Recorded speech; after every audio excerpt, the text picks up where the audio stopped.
Hey, how's everyone doing? So this is gonna be my first ever album review, and I've been waiting a long time to do one. This is gonna be on Airbourne's fifth studio album, which came out the other day on October 25th, 2019. This album is called Boneshaker. The band currently is Joel O'Keefe on lead guitar and lead vocals, Justin Street on bass and background vocals, and then we got Matt Harry Harrison on rhythm guitar and background vocals. He's brand new to the band.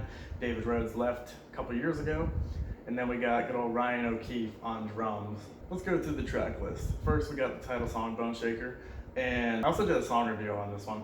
So if you wanted to see that, you can check out my channel and see a more thorough, in-depth view at the song. Just a couple things I wanted to add to it. I think this is the best song on the album, and I really love the chorus. I think Airbourne is at their best when the background vocals are the focal point of their choruses. I think the drumming is great. One thing I mentioned in the review is the mix, and I thought it was a weird mix. It sounded kind of muffled, and I didn't really like it too much. Luckily, it's not like that on the entire album. Second, Burn Out the Nitro. I think this is the second best song in the album, and I think it's just a good song overall. I think it's got a unique chorus, and the album is off to a good start. The third, we got This Is Our City. Now I'm just gonna move on to fourth, Sex to Go. This is the first time you get some Airbourne that's like, oh god, here we go.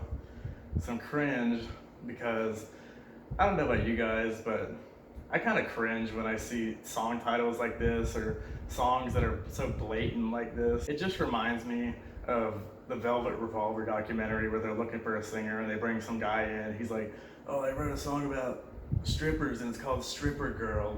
And Slash and Duff were like fucking cringing at that, and they're like, yeah, we're good. If I had $1 for every time Airbourne wrote a song about sex or rock and roll or hell or alcohol, I'd be a fucking millionaire. There's definitely a decent amount of the songwriting on this album with corny and cheesy lyrics, and Sex to Go is right there. I think it all depends what you like. Now, if you're just a rock fan and you want to listen to some new rock and you don't really care about the lyrics and you don't care about the songwriting, stuff like that, this is probably the album for you and you're gonna like it. But me, I love dynamic songwriting and lyrics and all that stuff.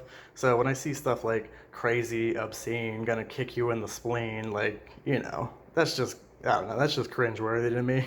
Number 5, Backseat Boogie. This one definitely sounds like AC/DC just in the title, and Airbourne sounds like AC/DC in general.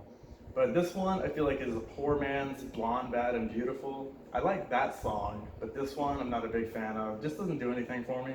Number 6, Blood in the Water. This one I feel like has some great high notes by Joel O'Keefe, but I just can't stop thinking about how uninspired the chorus is. It just seems like they really threw this one together, and I honestly get that a decent amount on this album in general. Number 7, She Gives Me Hell. There you go. There's a song with hell in the title. Number 8, Switchblade Angel. This one is only 2 minutes and 6 seconds. The album as a whole is only 30 minutes, but this is a classic example of this is just such a short song, I don't know.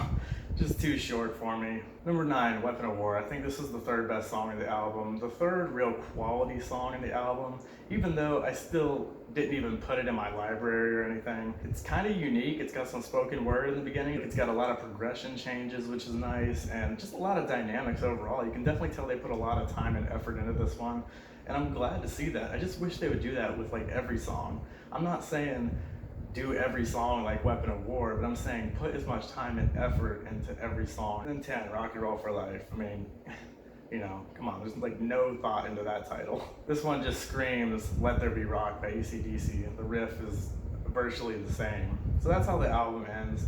And I know I've said a lot of negative stuff about this album, it seems like, but I don't think it's a bad album. I just think it's very average. And as bad as it is to say, I am getting kind of used to that with Airbourne lately. I didn't really care for their last album too much. They are a very meat and potatoes rock and roll band. They're not gonna do anything crazy. It's vocals, guitar, and drums. And their songs are pretty much verse, chorus, verse, solo, chorus. The album is receiving positive reviews, and I don't know if it surprises me because I feel like a lot of people reviewing albums nowadays and just entertainment industry in general, they're kind of scared to give their real opinion. I just want more diversity. I want more instruments that they're playing. I want them to incorporate a piano. I want them to experiment, just do something different. Show the world you're not one-dimensional. Out of the 5 Airbourne albums, this is my least favorite so far. Overall, I'd give it a 7.5 out of 10. So that's pretty much all I got for you guys today. Thank you so much for watching. I know Airbourne fans are probably gonna dislike me for thinking it's average, but that's just my opinion. I tell it like it is. So yeah, please comment, like, subscribe, and I'll see you on the next one.